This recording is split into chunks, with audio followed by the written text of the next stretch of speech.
Alexander the Great is the king of ancient Macedonia from the Argead dynasty, an outstanding commander, the creator of a world power that collapsed after his death. Having ascended to the throne at the age of 20, after the death of his father Philip II, he suppressed the uprising of the Thracians, and re-subjugated Greece, where the rebellious Thebes was destroyed. As a child, he studied under the great Greek philosopher Aristotle, who instilled in him a love of knowledge, and a passion for the fields of philosophy, science, literature, and medicine. By the age of 30, he had created one of the largest empires of the ancient world, stretching from Greece to northwestern India. Most of the years of his reign were spent on an unrivaled military campaign in North Africa and Asia. He remained undefeated, and is remembered as one of the greatest military leaders in history. And now, listen to the quotes and sayings of Alexander the Great, revealing his unique view of various aspects of life, and which were passed down from generation to generation, to get inspiration and encouragement. We of Macedon, for generations past, have been trained in the hard school of danger and war. How should a man be capable of grooming his own horse, or of furbishing his own spear and helmet, if he allows himself to become unaccustomed to tending even his own person, which is his most treasured belonging?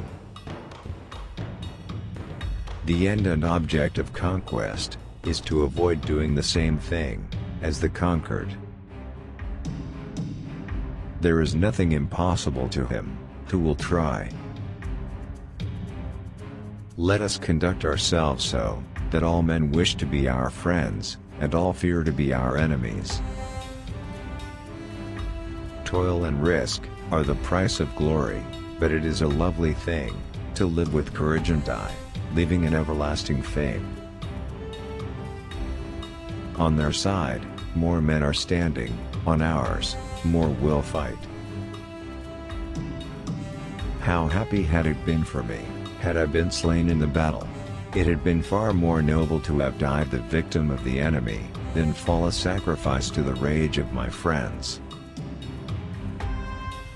In the end, when it's over, all that matters is what you've done. I consider not what Parmenio should receive, but what Alexander should give. Are there no more worlds that I might conquer? I send you a coffees of mustard seed, that you may taste and acknowledge the bitterness of my victory. For my own part, I would rather excel in knowledge of the highest secrets of philosophy than in arms. Bury my body, and don't build any monument. Keep my hands out, so the people know the one who won the world had nothing in hand when he died. Heaven cannot brook two sons, nor earth two masters. Remember, upon the conduct of each depends the fate of all.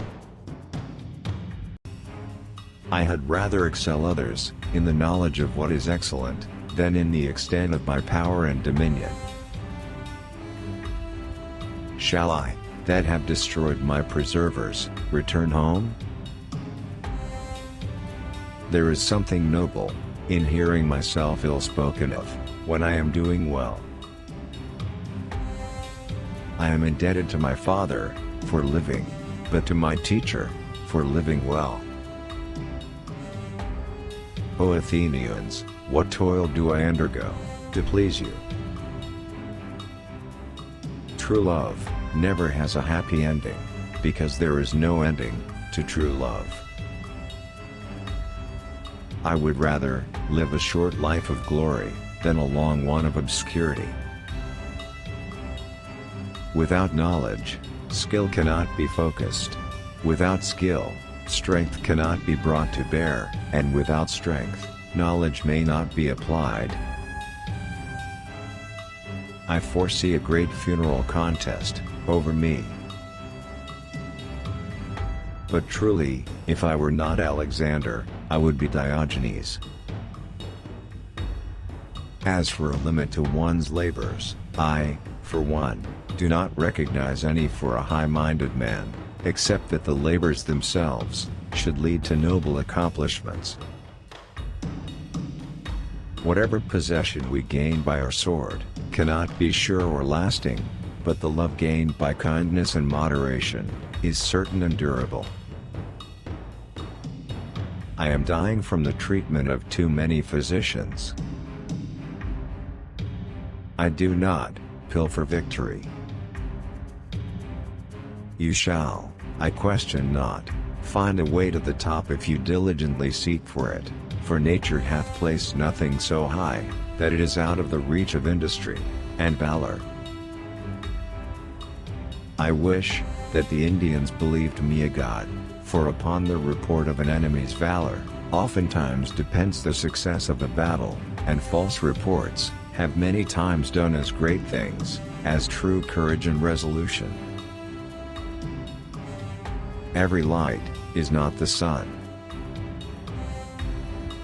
How great are the dangers I face to win a good name in Athens. My father will anticipate everything. He will leave you and me no chance to do a great and brilliant deed. A tomb now suffices him, for whom the whole world was not sufficient.